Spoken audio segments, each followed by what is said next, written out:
Yo,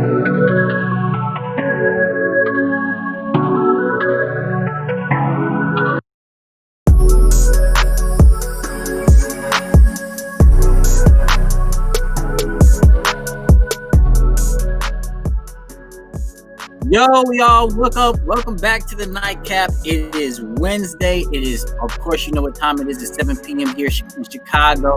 It is 5 p.m. out there Central. Normally I say that because MJ is out there, but currently she is not available to join me on the Nightcap today because she got herself in fucking Facebook jail. Congratulations, asshole. Way to go about doing that. But I have a special edition going on today on the Nightcap.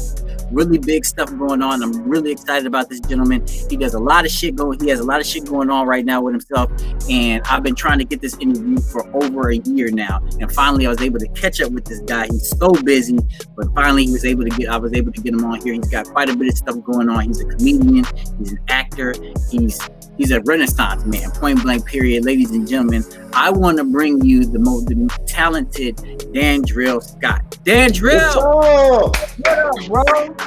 That was a great intro, bro. Man. I really appreciate you finally being able to get on here. I know it's been a long time. We've been talking back and forth on IG for quite a bit now, and then finally I'm able to get you on here, and we got things going. So it's a pleasure to have you, bro. Man, it's a blessing. It's a blessing to be here, bro. And I really do appreciate it. Anytime like I get to do an interview and talk shit, man, I'm for it. You know what I'm saying? I don't even want to talk about no accolades or anything I did. We just don't shoot the shit, and we're gonna talk about the times I used to sell drugs. Okay, I'm with that. No, to the police that's watching. I didn't do that. But I feel you, man. I feel you, dude. And you've had a huge 2020. It's not something a lot of people could actually say about what's going on with them. A lot of people are struggling during 2020. A lot of people are losing a lot of lives as well during 2020. But you, on the other hand, have been thriving, absolutely thriving during this whole thing. And the success is it keeps mounting for you, dude. Yeah. How you feel about that? Man, like I was saying before, it's about putting in the groundwork. So this is years. This isn't just 2020 that everything just blew up all of a sudden. Right. This is years of doing it. And if you want to be technical, it started in 2012.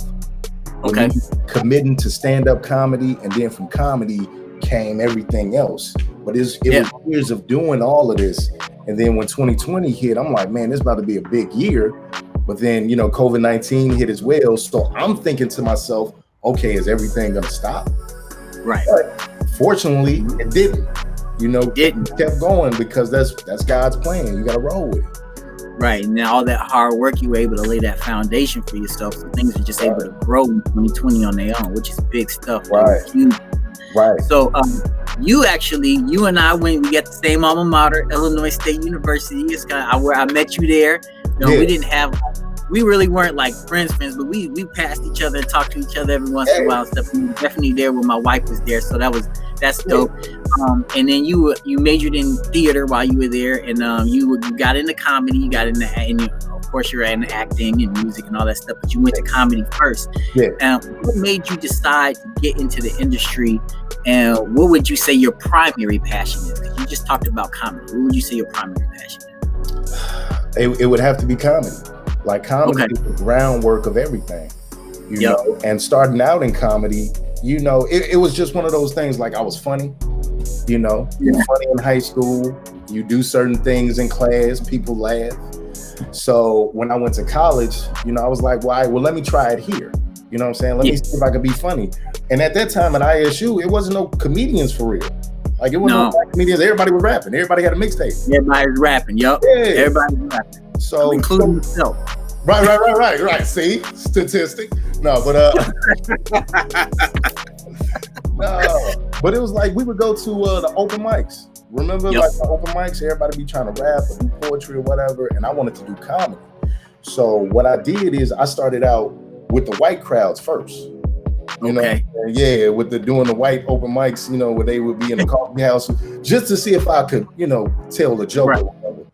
And then once I won them over, it's like, all right, now I got to come home to co-found Pioneers open mic and all that stuff. And then once I got the swing of that, man, it was like that was my niche. Like people knew me for doing comedy, and it just kind of carried on. You know what I mean?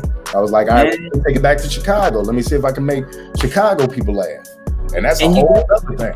That's a whole nother thing, and that's not something easy to do. I've actually had interviews with Just Niche before, and Niche, what up, girl? We had interviews. What's up, babe? Exactly, Three Jerks. We're real connected with Just Niche. We have somebody that goes to all her things on every Thursday and stuff of that nature, where she does her program there, and so we're really connected with Just Niche here. So it's really dope to see her and have an interview with her. So I'm super glad that you're here too.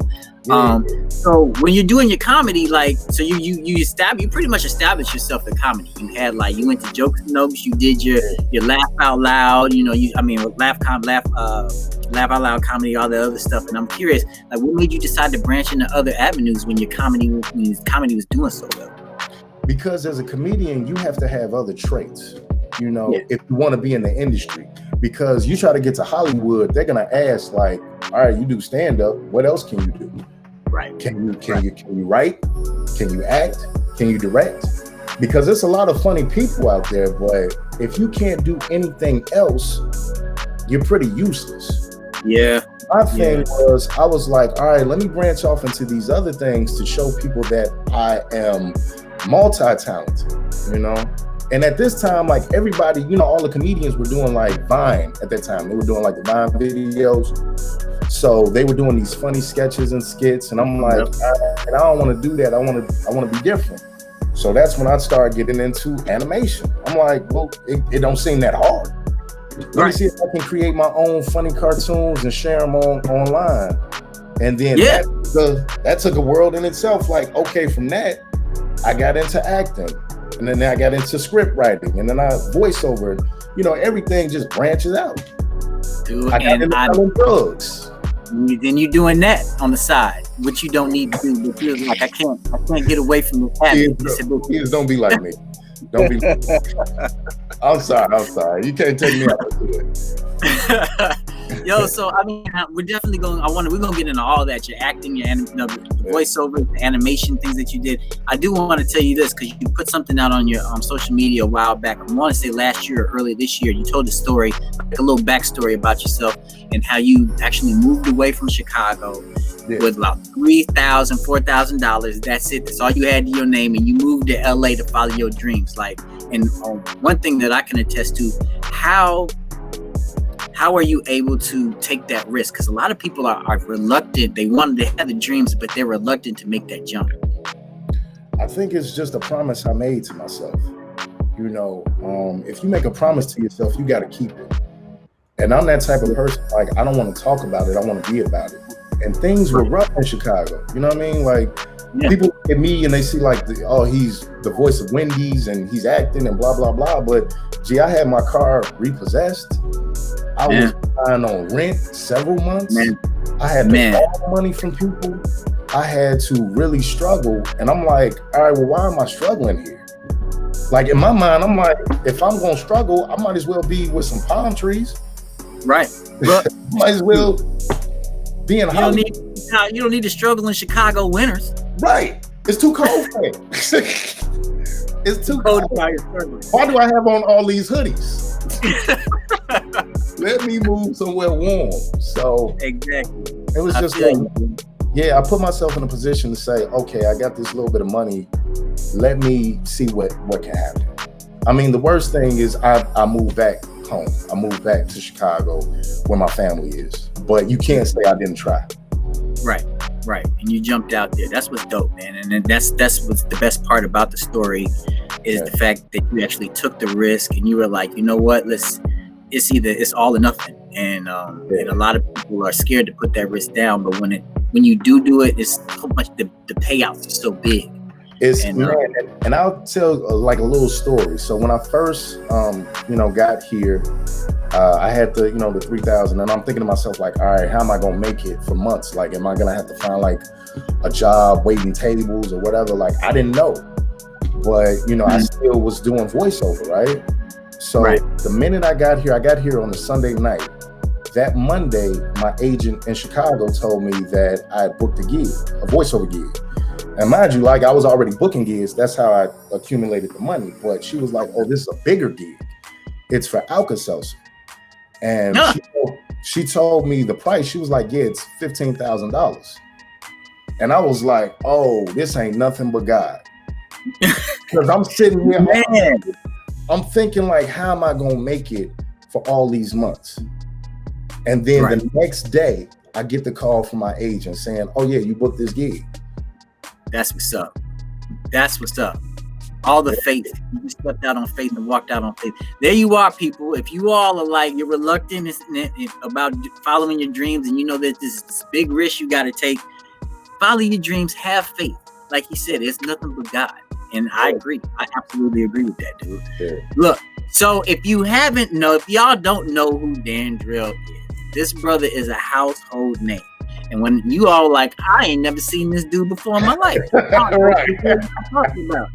fact of the matter is you may not have seen him before. You probably didn't know you were looking at, but you may not have seen him before, but you definitely heard him before. And there's something I want to share with you all. He is the voice of Wendy's, like he stated earlier. He is the voice of Wendy's. Y'all make sure you check this out, because if y'all didn't know, this is how you'll recognize this gentleman right here. Take a look at this. Here it is. Oh, wait a minute. I got to click 30,000 things. Here we go. Take a look at this. This is going to be America's favorite breakfast. They just don't know it yet. These are a few of my favorite. Wendy's is changing the game from this to a breakfast that beats other breakfasts for breakfast. Who says you can't have a Baconator for breakfast? Don't just grab a coffee. Grab a Frosty Chino instead. And forget that frozen folded egg stuff. All of these have fresh cracked eggs. One bite and it'll be your new favorite. Guaranteed. Try your new favorite today. We'll even deliver it. Order by 10 a.m. Order by 10 a.m. Order by 10, not 10:01. Don't come here 10:01. Order by 10 a.m. And I mean, you have a slew of Wendy's commercials, bro. Like a slew of them. And I mean, now you're just a household voice. Yeah. Now I see I'm watching you. I just saw your video maybe like 10 minutes ago. I got the playoffs on the right hand over here, and I'm like, hey, damn, hey, go right there. yeah. But I mean, you do voiceovers now for you've done voiceovers now for McDonald's, Walmart, Comcast, Illinois Lottery, Miller Lite, Ford, like you said, Bayer, Alka-Seltzer. And I mean, did I miss any? I'm sure I did. But Trip, Toyota. Man, that's about it. You got all the big ones. Okay. Because I mean, like you've been out there with your voice, and a lot of people didn't realize who they actually hearing, and now they get an opportunity to put a face with the voice, and that's fantastic. That's definitely one of the reasons why I wanted you here. What voiceover is so exciting for you? Is it the script, or is it like the character, becoming the character for it? I think it's all of that. The script and the character. The thing about voiceover is you don't even know what you're doing most of the time. Like coming into the studio, you don't know. You know what I mean? Like they have the script laid out and you have maybe 3 to 5 minutes to look it over and kind of get familiar with it. And then from there it's go time, because it's studio time. Like you only got this certain amount of studio time to get it right. You can take a lot of takes, but you got to start getting stuff right, because time is money. So I think that's the exciting part for me, like coming into the studio, like, all right, what's it going to be like now? It's almost like the playoffs. You know what I'm saying? Like you've been doing this for a while, and, you're still excited. You're still nervous, you know what I'm saying? But you're kind of a veteran. You're seasoned. Yeah. So it's like, all right, I know I'm going to kill it. I know I'm going to knock it out the park because my track record shows that. Yeah. But, what words am I going to say today? And then go ahead. No, go ahead. Go ahead. And then with the voices, each company wants a different type of feel for their commercials. So starting off for Wendy's, I had much of a, baritone, like, Barry White voice. Yeah. And they were like, well, you know what I'm saying? We got to get more energetic, more excited, because they were just launching breakfast. They're trying to compete with the big dogs with breakfast. And it's like, we need to get people excited about this. And that's when I came up with that voice. Like, all right, well, let me try to get my excited nerd voice on. Yeah, because you were trying to get them to eat sandwich baconators in the bedroom before they go to sleep, before they have sex and stuff. Exactly. And they was like, nah, eat them in the morning. Yeah, we in the morning time. Yeah. So then I do other voiceovers where I have to use, you know what I'm saying, like that Barry White voice. It just depends. So that's exciting too. Like, man, what voice do y'all want me to switch up? That's dope. That's dope. Okay. Now, so I got a friend. I was actually going to school for this stuff, and I had a friend that he's really good at voiceovers. Really good. He's been trying to book things for a while, and one of our instructors was letting him know, you know, you might, in order to do voiceovers, you may need to move to California. That's where, you know, if you're going to do it, you got to, you know, try your best to book things there. But in order to be successful, you might need to move to LA, because that's where a lot of the things are. A lot of the studios are for voiceovers and stuff of that nature. What would you say to somebody that's just trying to get into voiceovers? What would you tell them to do to get them going? Well, essentially, like voiceover, you can do that anywhere. You don't necessarily have to be in LA. I would say, and every city has their own market. Like Chicago is big for voiceovers. Okay. It's big for voiceover because it's the hub of advertising. Like most of these companies come to Chicago and their agencies for advertising. And it's been like that for decades. So as far as like voiceovers for commercials and stuff, he could be good in Chicago. You could be good in New York. Now, as far as LA, if you're trying to do like video games or cartoons, okay, then LA has that. But you don't necessarily have to move here. You can get an agent, you know, and then from there you can record. If you got Source Connect and a microphone, computer, you can set all that stuff up yourself, or they can book you a studio wherever you are. So it doesn't even matter. Like, man, I travel even with, you know, things going on. I still have to travel and take care of family and stuff. But wherever I am, you know, they're willing to book a studio. I think if anything, you just have to. My critique of other voiceover actors is they stay in one register, one tone. Yeah. And if it says like have gravitas, they automatically think, oh, I gotta be serious.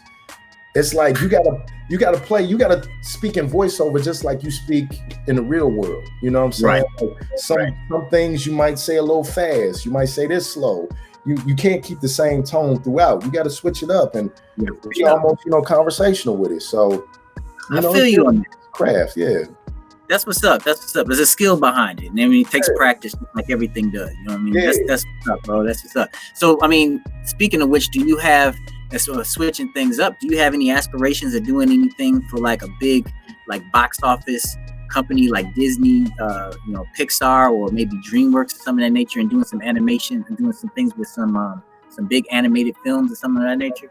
Well, I don't want to, you know, say right now, brother, just ain't landed nothing on that. No, but no, man. But the best thing about that is I've been getting a lot of auditions this year for Disney, for Nickelodeon, for Cartoon Network, because, you know, they're starting to get in production of new cartoons, and I'm on that list of auditionings. Like, you know, oh man, he's a voiceover actor, then, you know, let's hear him. And you know, you kind of get a name in the industry. Like, it's small, but, you know, it's big, but it's small at the same time, because you know who you like to work with, you know who's who. So the fact that I'm getting auditions, man, it's a beautiful thing, because I know it's coming. Okay, that's what's up. And then when it comes to animations, brother, you do your own animations. It's crazy, ain't it? Animations. And so you've done some of the names, some of these animations, and I want people to make sure that they go take a look at this, because a lot of them are featured on your website as well, and some of them are on your YouTube as well. We're going to definitely play one. But you got one called Christmas Guard Dog.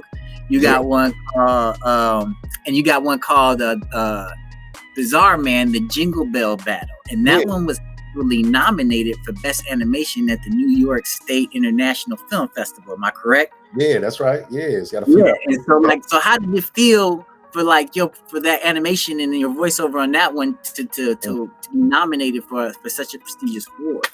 Man, it felt great, because, you know, I didn't know anybody else who was doing animation or cartoons.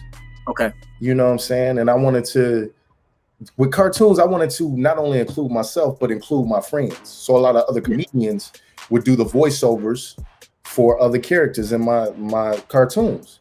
Okay. So that was a way of us branching out or adding on to our resume, because that's all it's about. Like, what have you done? Yeah. What are you continuing to do? What awards or nominations have you gotten? Right. You know, all that stuff matters in Hollywood. So it was good to put myself in a position, because it's like, man, I'm not waiting for nobody. Right. You know, and this is before like everything started picking up with voiceover and all this other stuff. It's like, all right, well, I'm gonna make my own cartoons and we'll see what's up. And you know what? It's that's what it's about. Like when I was in school, they was in doing this stuff and trying to put it together. They were always like, you know, it's gonna be difficult for you to get a job, but you got to work for it. You got to make sure you stay consistent with it and all that other stuff. And they're like, you know, you're gonna have to be patient, because everybody is going for this one position, and you're just one of those small pebbles. And if they like you, they like you, but most of the time they're not gonna do it. And I was like, why don't I just create my own job? And here you go, like just like you did with your animations. Here I am with the Nightcap, created this, and I'm like, okay, let's see where this goes or where it takes me from there. So I feel you on that one. I definitely can relate to it, because that's how you stand out from everybody else, man. Everybody else is waiting in line with their hands out, hoping they get an opportunity in it. Right. You stand out when you're making your own opportunity, because whatever industry you are in, like they look at that stuff. They look at like, oh man, he's a go-getter. He doesn't wait for anybody. He's got his own thing. We gonna rock with him. And it might take a little bit because they're watching you. Like they want to watch to see what you do before they come in with like a big deal or whatever, or that big contract. Well, I want to thank you, because you being on this show is definitely going to bring some attention to the night. For sure. But one thing I definitely want to do is make sure you get some attention paid to your YouTube. So I want to play this video. This is called Ratchet Story Time. This is an episode you recently put out. I believe you put it out this year. And this is episode 1. I've been waiting for episode 2. Is there an episode 2 for Ratchet Story Time, or did I miss it? Tell me. I'm coming out with a season, but I'm waiting until next year, because it's going to be out on Amazon Prime. Okay. Yeah, once things die down a little bit, then I can go back and make all the other episodes. That's what's up. All right, y'all, check this out. This is Ratchet Story Time. I really like this one. There's a lot of things that a lot of y'all ladies can relate to, and a lot of guys are going to be like, yep, that's exactly what it is. Go ahead and watch this.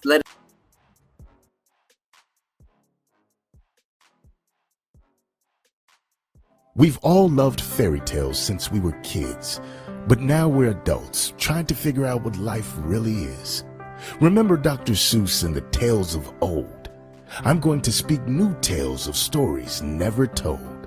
These stories will include sex, money, and getting high. Welcome to D. Scott's Ratchet Story Time.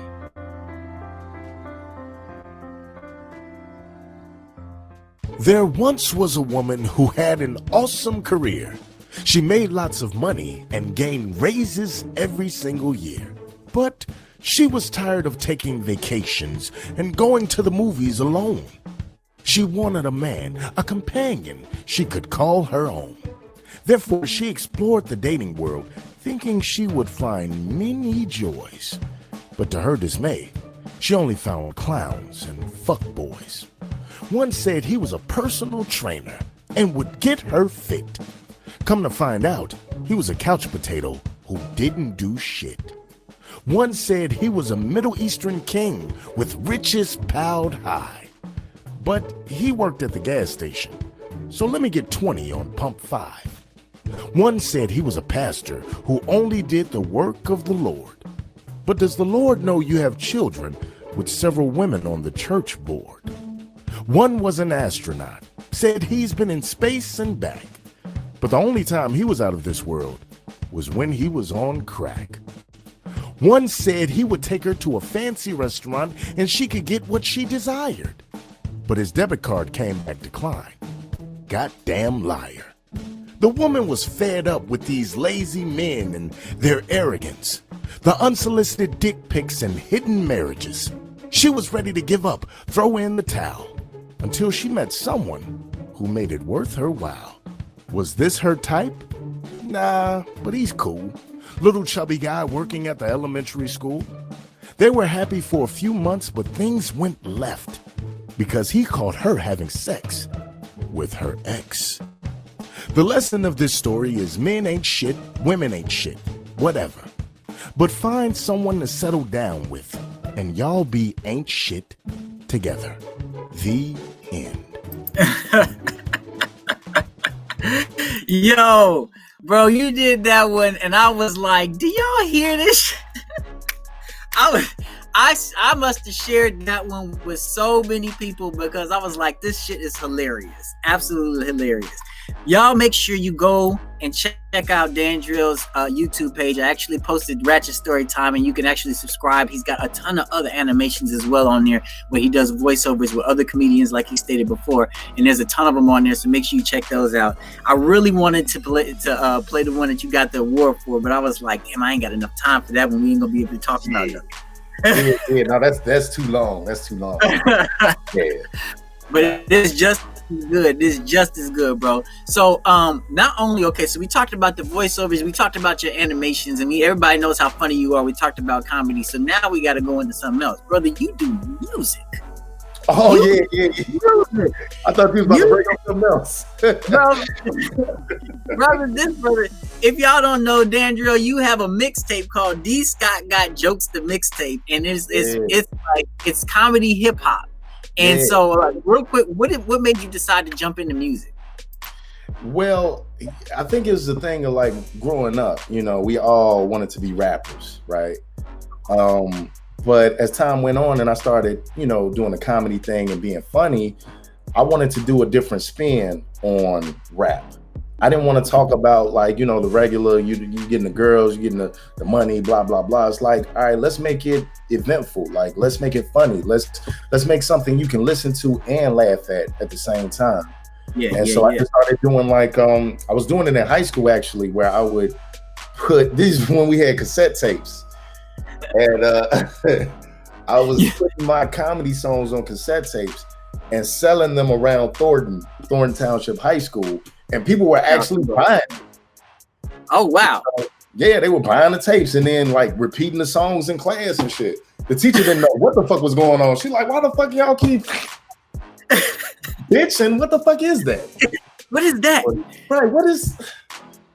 So that was fun. And I just kind of, you know, I stuck with it like, man, I just want to, you know, be creative in another way.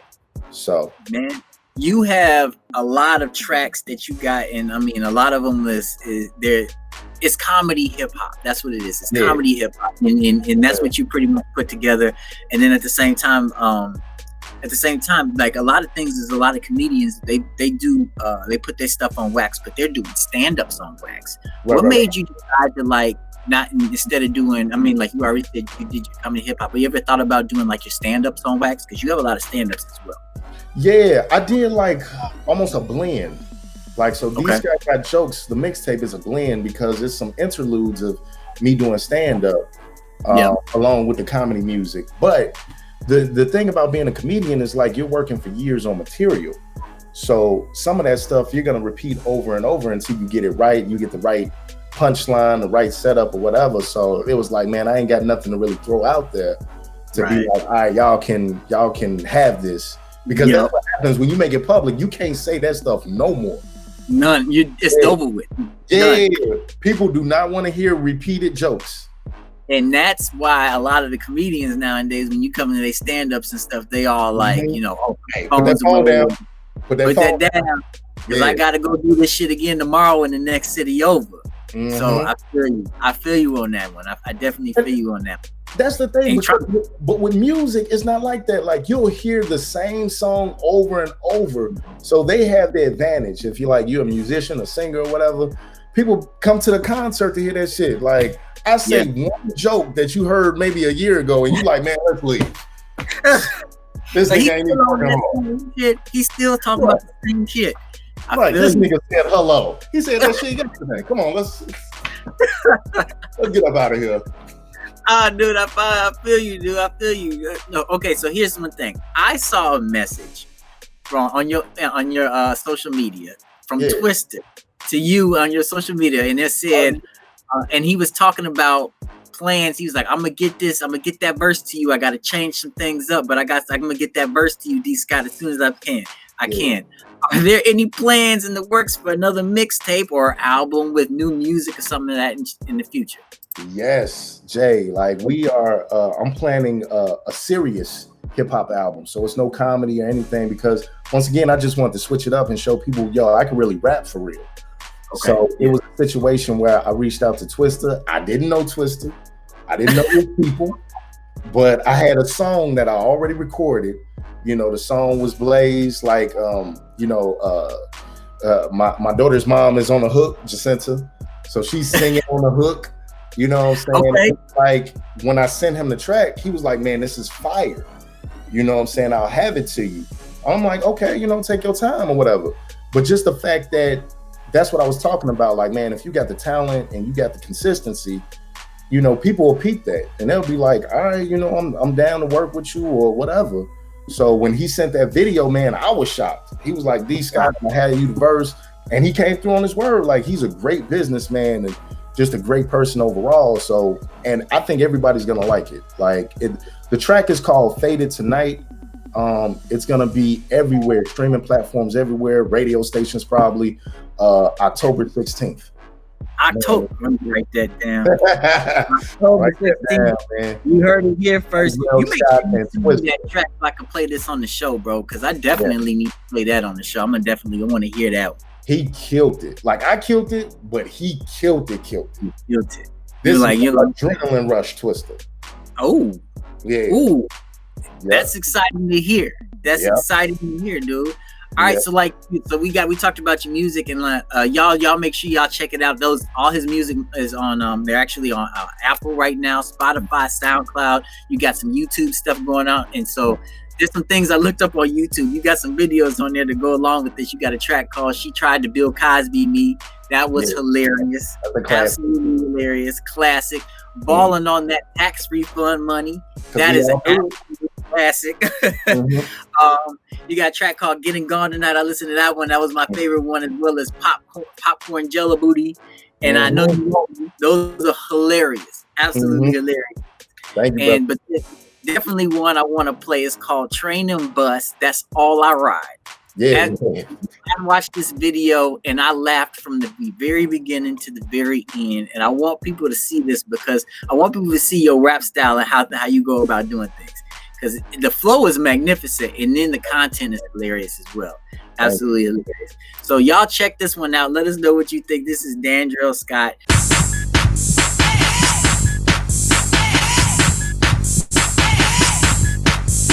Trains and bus, that's all I ride. All I ride. Waiting on that transit, hope it come on time. Red line, CTA, 250, that's all I have to pay. 9 o'clock, bus stop, waiting on that transit. Man, I ain't even got no car, still tryna holler at the bad shit. I'm super pissed, in my seat, hate when a nigga sit next to me. Musty as fuck, no more seats up on this bus. Damn, but I got that transfer card, and I swipe it down real hard, and it takes me everywhere, to the beach or even a bar. I'm on that train car, Lord help me now. They got these ghetto girls, these hoes be talking loud. Crackheads be super proud, they selling socks and fruities. I'm on that red line, bootleggers got them movies. Bus driver tried to do me, you see me run for the bus, but you did that shit on purpose, cause you know I can't catch up, man, that's enough, I'm in the rush. Walls in the seats be fucked up, but my buns always be fucked up, so I shut up on this train or bus. Train and bus, that's all I ride. All I ride. Waiting on that transit, hope it come on time. Red line, CTA, 250, that's all I have to pay. Train and bus, that's all I ride. All I ride. Waiting on that transit, hope it come on time. Red line, CTA, 250, that's all I have to pay. Wanna ride? Hell no. CTA straight to the mall. Spend your money on gasoline. Look at me, I'm saving, dog. Oh no, I miss my bus. I'm like, nigga, so what? So what? 10 minutes later, here's another one creeping up. Kinda tough when you on that train. Homeboy, you not alone. They taking them iPads, iPods, and iPhones. I got my headphones. I don't wanna hear y'all lames getting on that Clark bus. Oh shit, I forgot my chain. Getting on that purple train. Cross over to the blue line. Waiting on that brown train. That shit never come on time. Y'all niggas must like to drive. I don't never do that stuff. They increased the fare. Goddamn, that's messed up. Man, that's enough. I'm in the rush. Walls in the seats be fucked up, but my funds always be fucked up. So I shut up on this train or bus. Train or bus, that's all I ride. All I ride. Waiting on that transit, hope it come on time. Red line, CTA, 250. That's all I have to make. I can't do this train or bus thing no more. I need a car. So meet me at the dealership, all right? Yeah, I'm trying to get a Ford Focus. Yeah, ballin'.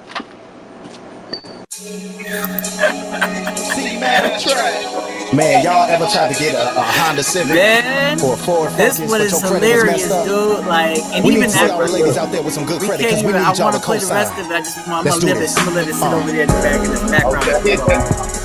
But like, it is absolutely hilarious. The fact that it goes into another song, dude. This is a hilarious skit, and all his videos are like this. They actually talk about what's going on and play stories and stuff. That's the best part about it. It's so visual. You make the track so visual and stuff. It's amazing job. Amazing job on Train the Bus. Amazing job. I'm sat here and did exactly what I wanted you to do. Exactly what you wanted me to do. I sat here and laughed the whole damn time. Man, that's one of my dopest memories, man, because when we did that, I think it took like 2 days to shoot. And we didn't have any permits, of course. We were just actually going on buses, going on trains. And my cousin, he had my cousin is the guy who he stole my phone. Yeah. That's Ron. That's Big Ron. So he was coming on with the camera, and we would pull out the camera, and people were looking like they were like, "Man, what's going on?" And it's a couple of times people told us, like, security told us to leave. He was like, "Nah, we ain't leaving. We got like a few more to film." Yeah, but it was awesome, man. Like, it was dope. Like, I enjoyed it, man. And if that's part of my process, man, that's something that it might have it didn't blow up, but it's something that I'm known for. Like, man, if you know me, and as I continue to rise, people will go back and watch that stuff, and they'll be like, "Oh man, this is dope. Like, how did we sleep on it?" Dude, I watched it like 4 times. I watched it 4 times. I just love the funny parts about it, dude. I love the funny, and the fact that it's so relatable, especially people in Chicago getting your phone stole and shit. And, buses driving, the CTA bus driving past you, and you saw me standing here. You saw me. All of it. Somebody made a joke because we was driving to these places though. They was like, "Y'all niggas ain't even really on public transportation." I was like, "Mind your damn business. We telling it for the streets." Damn, but yeah, we was driving to like different bus stops and. Man. Anyway. Dude, so I mean, with everything that you've done, so now we even went through the music, the voiceovers, the animations, everything you've done. We still ain't done talking about what you've been doing. Real cool. We got to get into like the meat and potatoes of what you do, man. The acting, like with all you are officially a member of the Screen Actors Guild, American Federation of Television and Radio Arts. Damn, did you have a whole phrase? Go ahead, bro. Yeah, bro. I know my stuff. I know how to read. I know how to read. Some actors don't know about that. Some actors be like, "What the hell is the A mean?" What is the A mean, bro? American, I read it. I learned how to read last week, so I'm like, I've been practicing. I've really been practicing. So, because I'll be online with my kids while they doing it, and I'll be listening to the teachers and stuff. So I'm getting it out. Yeah, we all learn. So I mean, when that happened and you officially became a member of the guild, like, did you have Mama I made it feel when it came to that? When you finally made it on there, were you like, "Mama, I made it now, I'm official"? Yeah, I did, man, because that's every actor's dream, is to be a part of the union, and the job has to be big enough to include you into the guild. Yeah. The funny thing is, man, I got on from an acting gig with McDonald's. Oh wow! So I know they hating like this motherfucker. He with Wendy's now. But so once I did that gig, they sent me the letter in the mail, and they had the congratulations, and it was a wonderful feeling, man. And You know, of course you got to pay dues, but once you pay those dues, it's like you're set for life, man. You have your health benefits, you have, you know, yeah, you get your pay stubs and stuff. So every job that I do, you know, it comes from SAG, and so they have everything laid out to where it's an official career, and that's what people don't understand. Like, yeah, acting is an official career. Like, you know what I'm saying? We just have to be in front of a camera or a microphone, but you know, it's like going into a 9 to 5. I just learned something because I had no idea. Like, you getting your benefits and stuff from that, man. I thought it was like, you know, you like, congratulations, here's your certificate. No. At the award ceremony. Yeah, you get your member card, you get a lot of, you know what I'm saying, gifts and stuff like that and discounts. But you know, this is a career. Like, if you think of like Denzel Washington and Sam Jackson, like, they live off this stuff. It's millions of actors who live from this.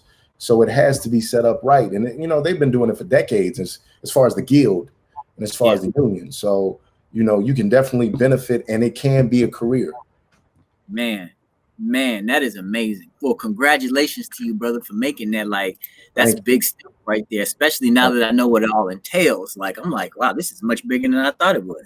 Much bigger. Dude, so some things you've done, like, do you now you've been behind the camera, not behind the camera, but you haven't been in front of the camera because you actually you've done a lot of stuff with voiceover stuff, but then you have had the opportunity to be in front of the camera.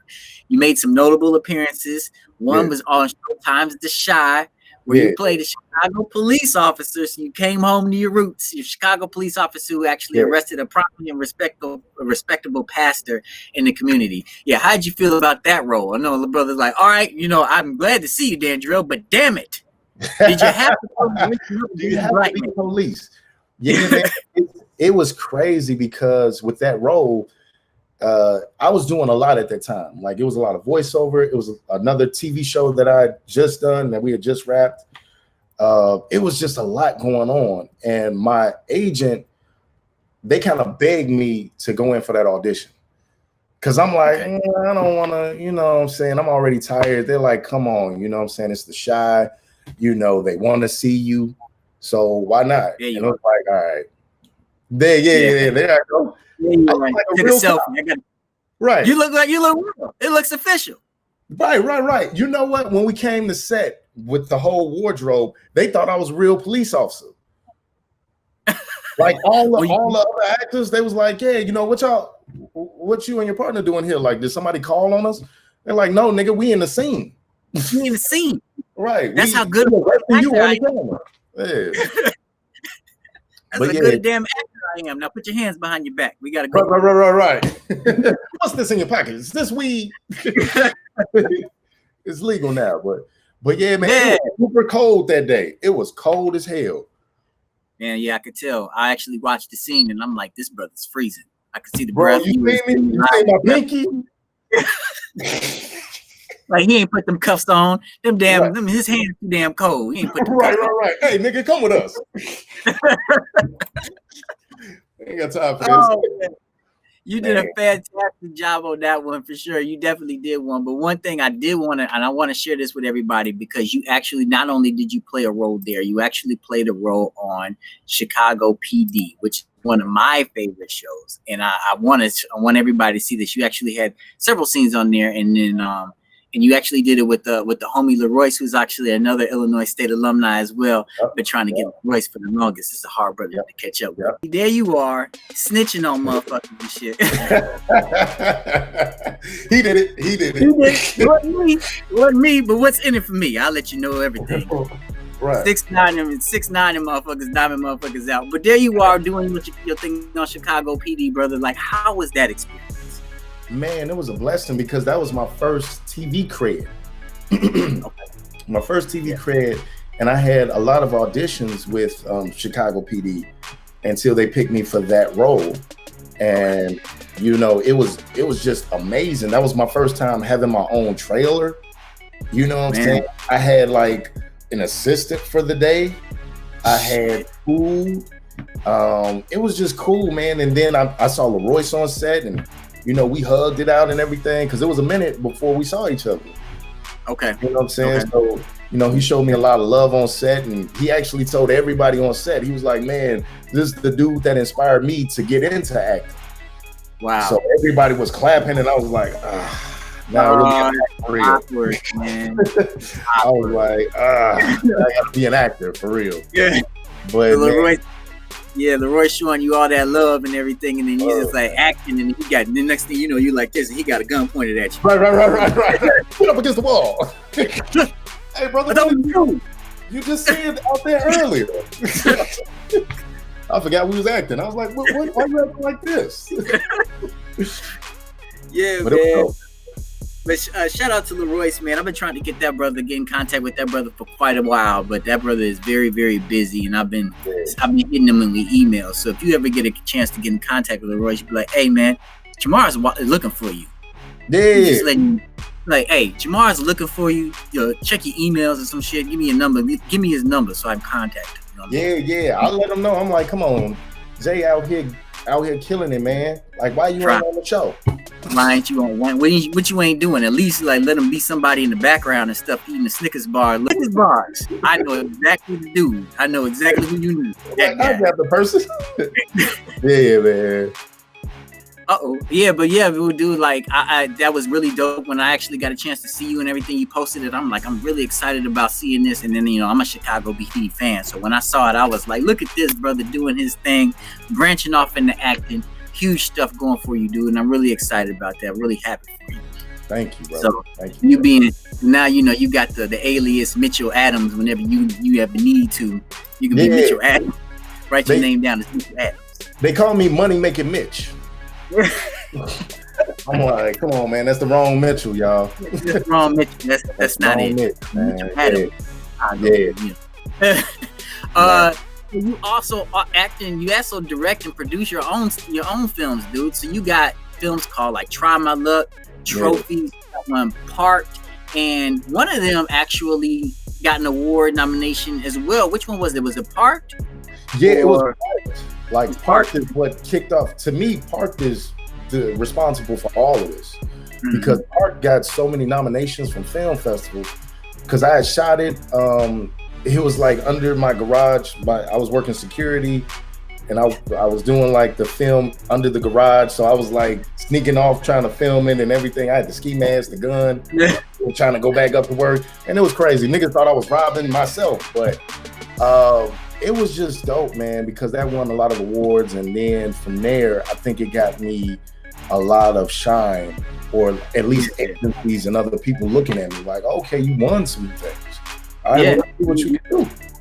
Yeah, and you directing and producing these, you writing these all at the same time. You know what I'm saying? And so that's dope stuff. It actually just shows your range completely about it. You ever think about directing like because these are shorts. You ever think about directing like a full film and everything, and writing one of those as well? I'm like, I'm a star myself. Fuck it.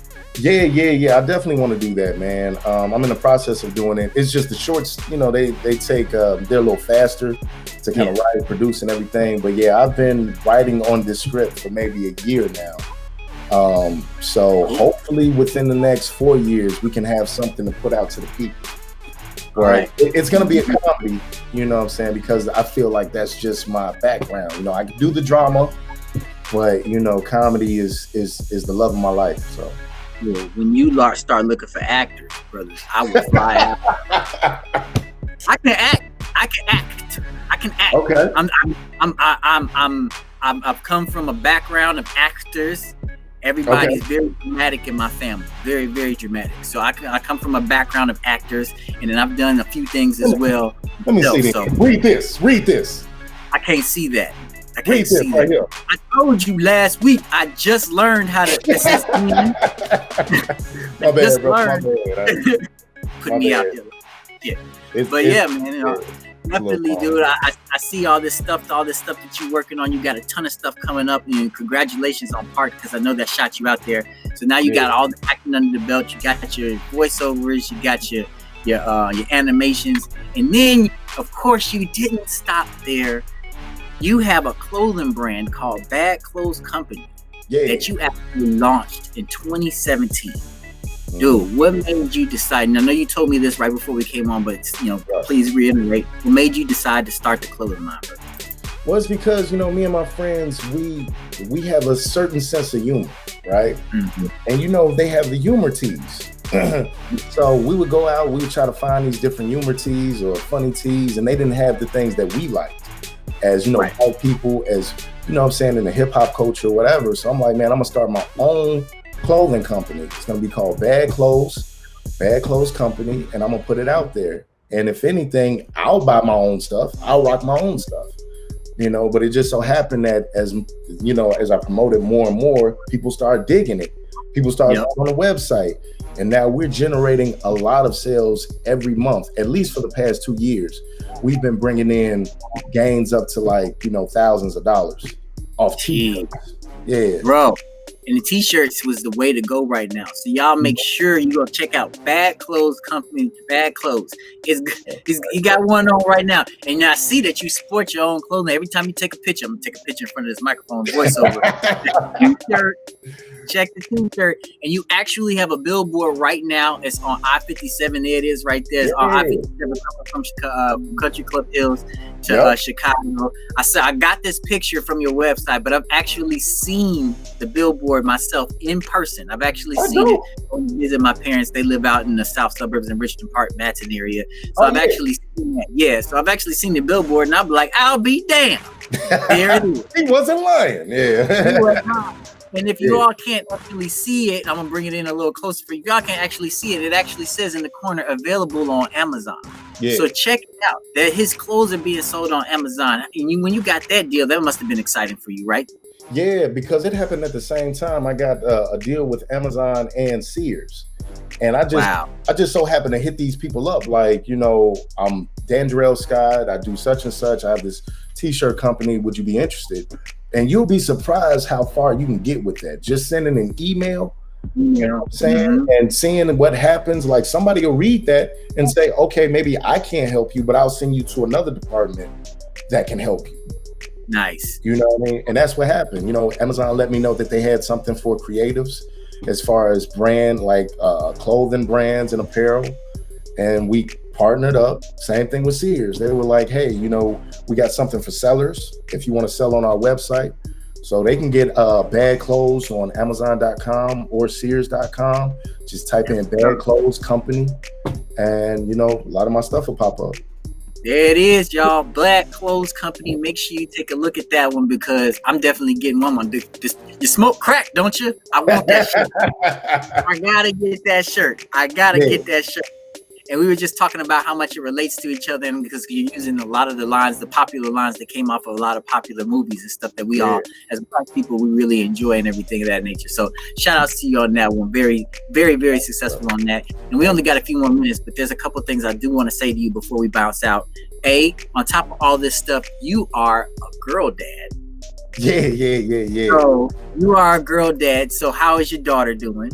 She's doing well. Her name is Danae. She's beautiful. She's blessed. She's going through the e-learning thing right now, and she's killing it. So she loves to dance. She also has an EP out called Danae's World. If you look up Little DJ Raps, Lil L-I-L DJ Raps, you can find it on Spotify and Apple Music and all that. So I'm very proud of her. Nice. Talented like a dad. We trying to get this money, man. We're gonna be the new Smith. We're gonna be the new Smith without the entanglements. I ain't doing that shit. Entanglement shit, but we're gonna be the real. That's dope, bro. And then another thing I'm gonna say to you before we hop off is happy early birthday, because we got a birthday coming up next Wednesday of this day. So congratulations, happy birthday to you on that one as well. Because how old are you turning, sir? I'm turning like 26. No, I'm 26. Yeah. I'm turning. I'm 36. 36. All this success, and you're still very, very, very much young. So congratulations to all this and everything that you've been doing before the age of 36, brother. When you turn 40, I'm gonna be on the set with you first off because you're gonna be shooting your film and I'm gonna be there, so I'm gonna be able to congratulate you in person. Yes, but sir. Also all the stuff that you're gonna have under your belt, because we're gonna see a lot more of Dandrell, as hard as you work and as much content as you put out. So congratulations on everything on that nature, brother. Congrats. Thank you, sir. Thank you. Tell the people where they can find you. And congrats on your show, man. Oh, thank you. When you talk about the 2-year mark, man, that's victory, bro. That is victory. Yeah. And I know it's gonna keep rising and keep growing, man, because I already see it. Thank you. About your business, brother. You about your business. I'm trying. You know what I'm saying? I'm trying. And I'm gonna keep shooting my shot. I'm like, Dandrell, you made that movie yet? I'm gonna keep reaching out. You heard from LaRoyce? Yeah. Just trying to see. Just hit me up when you get a chance. Sooner or later, I might hear from you no more. Now we gonna be on here. I'm gonna bring LaRoyce next time I'm on here. Me and him gonna be on here. Most def. I hold you down to that one, brother. So congratulations. Thank you so much for joining me as usual on the Nightcap. You're doing big things. I'm so excited to see so much more from you, brother. You take care of yourself, all right? Ladies and gentlemen, Dandrell Lance Scott. Full government name right there. Dandrell Lance Scott, man. Y'all have a good week. We'll see you next week on the Nightcap. Of course, me and my wife will be on Father Time tomorrow. That's tomorrow at 8:30. Of course on my IG as well as on 3 Jerks. So make sure you keep looking out for that. And then John is gonna be back, Jay Hendo, with Talking Shit with Jay Hendo on Saturday, as well as more stuff on 3 Jerks. And of course, with sports shows on Monday and Set It Up Sunday or Set It Up Saturday is now on Saturday. So make sure you keep it live for 3 Jerks. More content, more stuff coming out to you. We'll holler at you all. You all have a good week. Dandrell, thank you, sir. Thank you.